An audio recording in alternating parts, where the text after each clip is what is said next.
نہ اس کو رشوتاً حاکموں کے پاس پہنچاؤ تاکہ لوگوں کے مال کا کچھ حصہ ناجائز طور پر نہ کھا جاؤ، اور اسے تم جانتے بھی ہو۔ اے محمد صلی اللہ علیہ وآلہ وسلم، لوگ تم سے نئے چاند کے بارے میں دریافت کرتے ہیں کہ گھٹتا بڑھتا کیوں ہے۔ کہہ دو کہ وہ لوگوں کے کاموں کی میعادیں اور حج کے وقت معلوم ہونے کا ذریعہ ہے، اور نیکی اس بات میں نہیں کہ احرام کی حالت میں گھروں میں ان کے پچھواڑے کی طرف سے آؤ، بلکہ نیکوکار وہ ہے جو پرہیزگار ہو اور گھروں میں ان کے دروازوں سے آیا کرو، اور خدا سے ڈرتے رہو تاکہ نجات پاؤ۔ اور جو لوگ تم سے لڑتے ہیں تم بھی خدا کی راہ میں ان سے لڑو، مگر زیادتی نہ کرنا کہ خدا زیادتی کرنے والوں کو دوست نہیں رکھتا۔ اور ان کو جہاں پاؤ قتل کر دو، اور جہاں سے انہوں نے تم کو نکالا ہے یعنی مکے سے، وہاں سے تم بھی ان کو نکال دو۔ اور دین سے گمراہ کرنے کا فساد قتل و خون ریزی سے کہیں بڑھ کر ہے۔ اور جب تک وہ تم سے مسجد محترم یعنی خانہ کعبہ کے پاس نہ لڑیں، تم بھی وہاں ان سے نہ لڑنا۔ ہاں، اگر وہ تم سے لڑیں تو تم ان کو قتل کر ڈالو، کافروں کی یہی سزا ہے۔ اور اگر وہ باز آ جائیں تو خدا بخشنے والا اور رحم کرنے والا ہے۔ اور ان سے اس وقت تک لڑتے رہنا کہ فساد نابود ہو جائے اور ملک میں خدا ہی کا دین ہو جائے۔ اور اگر وہ فساد سے باز آ جائیں تو ظالموں کے سوا کسی پر زیادتی نہیں کرنی چاہیے۔ ادب کا مہینہ ادب کے مہینے کے مقابل ہے، اور ادب کی چیزیں ایک دوسرے کا بدلہ ہیں۔ بس اگر کوئی تم پر زیادتی کرے تو جیسی زیادتی وہ تم پر کرے ویسی ہی تم اس پر کرو، اور خدا سے ڈرتے رہو اور جان رکھو کہ خدا ڈرنے والوں کے ساتھ ہے۔ اور خدا کی راہ میں مال خرچ کرو اور اپنے آپ کو ہلاکت میں نہ ڈالو، اور نیکی کرو، بے شک خدا نیکی کرنے والوں کو دوست رکھتا ہے۔ اور خدا کی خوشنودی کے لیے حج اور عمرے کو پورا کرو، اور اگر رستے میں روک لیے جاؤ تو جیسی قربانی میسر ہو کر دو، اور جب تک قربانی اپنے مقام پر نہ پہنچ جائے سر نہ مڈاؤ۔ اور اگر کوئی تم میں بیمار ہو یا اس کے سر میں کسی طرح کی تکلیف ہو تو اگر وہ سر منڈا لے تو اس کے بدلے روزے رکھے یا صدقہ دے یا قربانی کرے۔ پھر جب تکلیف دور ہو کر تم مطمئن ہو جاؤ تو جو تم میں حج کے وقت تک عمرے سے فائدہ اٹھانا چاہے وہ جیسی قربانی میسر ہو کرے، اور جس کو قربانی نہ ملے وہ 3 روزے ایام حج میں رکھے، اور 7 جب واپس ہو۔ یہ پورے 10 ہوئے۔ یہ حکم اس شخص کے لیے ہے جس کے اہل و عیال مکے میں نہ رہتے ہوں۔ اور خدا سے ڈرتے رہو اور جان رکھو کہ خدا سخت عذاب دینے والا ہے۔ حج کے مہینے معین ہیں جو معلوم ہیں، تو جو شخص ان مہینوں میں حج کی نیت کر لے تو حج کے دنوں میں نہ عورتوں سے اختلاط کرے، نہ کوئی برا کام کرے، اور نہ کسی سے جھگڑے۔ اور جو نیک کام تم کرو گے وہ خدا کو معلوم ہو جائے گا۔ اور زاد راہ یعنی رستے کا خرچ ساتھ لے جاؤ، کیونکہ بہتر فائدہ زاد راہ کا پرہیزگاری ہے۔ اور اے اہل عقل، مجھ سے ڈرتے رہو۔ اس کا تمہیں کچھ گناہ نہیں کہ حج کے دنوں میں بذریعہ تجارت اپنے پروردگار سے روزی طلب کرو۔ اور جب عرفات سے واپس ہونے لگو تو مشعر حرام یعنی مزدلفے میں خدا کا ذکر کرو، اور اس طرح ذکر کرو جس طرح اس نے تم کو سکھایا، اور اس سے پیشتر تم لوگ ان طریقوں سے محض ناواقف تھے۔ پھر جہاں سے اور لوگ واپس ہوں وہیں سے تم بھی واپس ہو، اور خدا سے بخشش مانگو، بے شک خدا بخشنے والا اور رحمت کرنے والا ہے۔ پھر جب حج کے تمام ارکان پورے کر چکو تو مینا میں خدا کو یاد کرو جس طرح اپنے باپ دادا کو یاد کیا کرتے تھے، بلکہ اس سے بھی زیادہ۔ اور بعض لوگ ایسے ہیں جو خدا سے التجا کرتے ہیں کہ اے پروردگار، ہم کو جو دینا ہے دنیا ہی میں عنایت کر۔ ایسے لوگوں کا آخرت میں کچھ حصہ نہیں۔ اور بعض ایسے ہیں کہ دعا کرتے ہیں کہ پروردگار ہم کو دنیا میں بھی نعمت عطا فرما اور آخرت میں بھی نعمت بخشیو، اور دوزخ کے عذاب سے محفوظ رکھیو۔ یہی لوگ ہیں جن کے لیے ان کے کاموں کا حصہ یعنی اجر نیک تیار ہے، اور خدا جلد حساب لینے والا اور جلد اجر دینے والا ہے۔ اور قیام منا کے دنوں میں جو گنتی کے دن ہیں خدا کو یاد کرو۔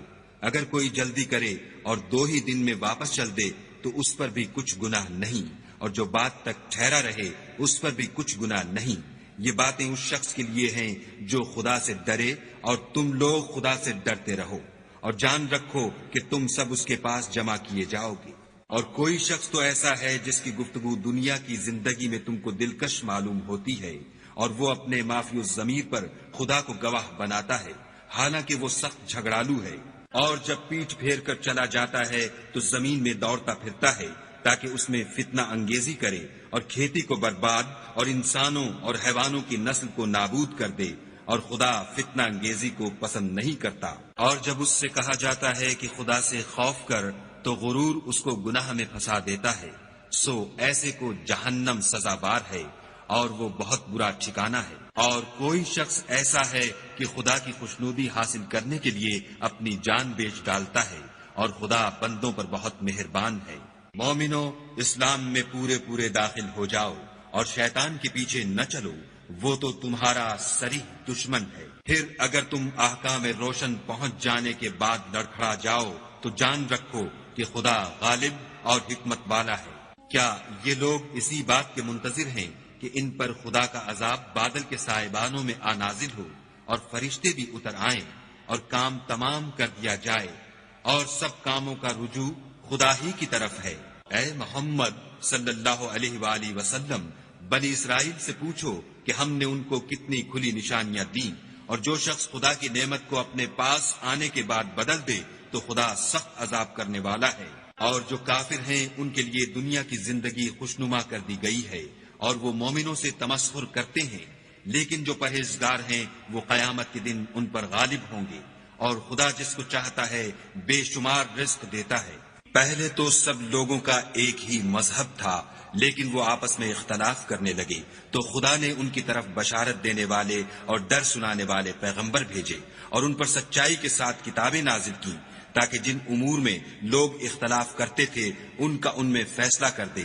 اور اس میں اختلاف بھی انہی لوگوں نے کیا جن کو کتاب دی گئی تھی، باوجود کہ ان کے پاس کھلے ہوئے احکام آ چکے تھے، اور یہ اختلاف انہوں نے صرف آپس کی ضد سے کیا۔ تو جس امر حق میں وہ اختلاف کرتے تھے خدا نے اپنی مہربانی سے مومنوں کو اس کی راہ دکھا دی، اور خدا جس کو چاہتا ہے سیدھا رستہ دکھا دیتا ہے۔ کیا تم یہ خیال کرتے ہو کہ یوں ہی بہشت میں داخل ہو جاؤ گے؟ اور ابھی تو تم کو پہلے لوگوں کی سی مشکلیں تو پیش آئی ہی نہیں، ان کو بڑی بڑی سختیاں اور تکلیفیں پہنچیں، اور وہ صعوبتوں میں ہلا دیے گئے، یہاں تک کہ پیغمبر اور مومن لوگ جو ان کے ساتھ تھے سب پکار اٹھے کہ کب خدا کی مدد آئے گی۔ دیکھو خدا کی مدد ان قریب آیا چاہتی ہے۔ اے محمد صلی اللہ علیہ وآلہ وسلم، لوگ تم سے پوچھتے ہیں کہ خدا کی راہ میں کس طرح کا مال خرچ کریں۔ کہہ دو کہ جو چاہو خرچ کرو، لیکن جو مال خرچ کرنا چاہو وہ درجہ بدرجہ اہل استحقاق یعنی ماں باپ کو اور قریب کے رشتہ داروں کو اور یتیموں کو اور محتاجوں کو اور مسافروں کو سب کو دو، اور جو بھلائی تم کرو گے خدا اس کو جانتا ہے۔ مسلمانوں، تم پر خدا کے رستے میں لڑنا فرض کر دیا گیا ہے، وہ تمہیں ناگوار تو ہوگا، مگر عجب نہیں کہ ایک چیز تم کو بری لگے اور وہ تمہارے حق میں بھلی ہو، اور عجب نہیں کہ ایک چیز تم کو بھلی لگے اور وہ تمہارے لیے مضر ہو، اور ان باتوں کو خدا ہی بہتر جانتا ہے اور تم نہیں جانتے۔ اے محمد صلی اللہ علیہ وآلہ وسلم، لوگ تم سے عزت والے مہینوں میں لڑائی کرنے کے بارے میں دریافت کرتے ہیں۔ کہہ دو کہ ان میں لڑنا بڑا گناہ ہے، اور خدا کی راہ سے روکنا اور اس سے کفر کرنا اور مسجد حرام یعنی خانہ کعبہ میں جانے سے بند کرنا اور اہل مسجد کو اس میں سے نکال دینا، جو یہ کفار کرتے ہیں خدا کے نزدیک اس سے بھی زیادہ گناہ ہے، اور فتنہ انگیزی خون ریزی سے بھی بڑھ کر ہے، اور یہ لوگ ہمیشہ تم سے لڑتے رہیں گے، یہاں تک کہ اگر مقدور رکھیں تو تم کو تمہارے دین سے پھیر دیں۔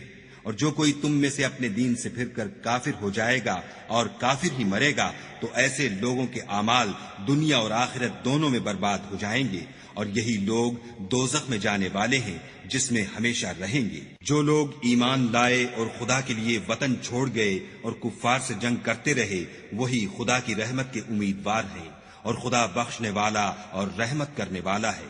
اے پیغمبر، لوگ تم سے شراب اور جوئے کا حکم دریافت کرتے ہیں، کہہ دو کہ ان میں نقصان بڑے ہیں اور لوگوں کے لیے کچھ فائدے بھی ہیں، مگر ان کے نقصان فائدوں سے کہیں زیادہ ہیں۔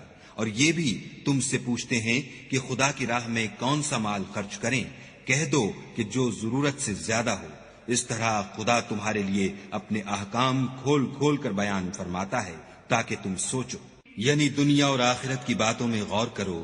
اور تم سے یتیموں کے بارے میں بھی دریافت کرتے ہیں، کہہ دو کہ ان کی حالت کی اصلاح بہت اچھا کام ہے، اور اگر تم ان سے مل جل کر رہنا یعنی خرچ اکٹھا رکھنا چاہو تو وہ تمہارے بھائی ہیں، اور خدا